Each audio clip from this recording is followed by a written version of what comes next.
When Black Lives Matter protests erupted around the country in the summer of 2020, newly released court documents revealed Daniel Perry intensely watched the chaos, quickly becoming angry. In a social media post, he described the protesters as a zoo full of monkeys. The unsealed documents include 76 pages of social media postings and text messages. Most of these details were not shown to the jury that convicted the Army sergeant of murdering protester Garrett Foster, and raises new questions about why Texas Governor Greg Abbott is rushing a push to pardon this convicted murderer. Foster's family and longtime partner have called the governor's call for a pardon disgusting. This has been a complete nightmare. The court documents show Perry talked about killing people and shared racist memes and comments on social media, including a 2019 message saying, "Too bad we can't get paid for hunting Muslims in Europe." And in a Facebook message in May 2020, just months before the deadly shooting, Perry wrote, "He might have to kill a few people on my way to work." Another text said, "I might go to Dallas to shoot looters."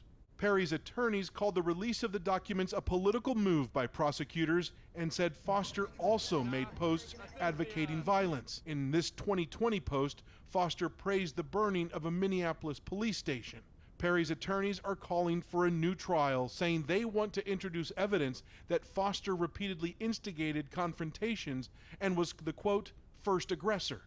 When the murder happened on July 25, 2020, Perry, now a 35-year-old Army sergeant, worked as a rideshare driver and had just dropped off a passenger near a BLM protest. Prosecutors say Perry drove into the protest and instigated a confrontation. Perry's attorneys say Foster, a 28-year-old Air Force veteran, motioned to Perry as protesters were beating on his car. I gotta practice some of our rights. Foster was legally carrying an assault-style weapon that night. Perry had a handgun in his car, and at some point in the exchange, he fired multiple times, killing Foster. During a police interrogation, Perry gave several versions of the position of Foster's gun. I believe it was the range was going to aim it at me. I didn't want to give him a chance to aim at me, you know? Perry also told police he did not try to kill Foster. I honestly did not want him to die. All I wanted to do was to incapacitate him. A Texas jury rejected his claims of self-defense.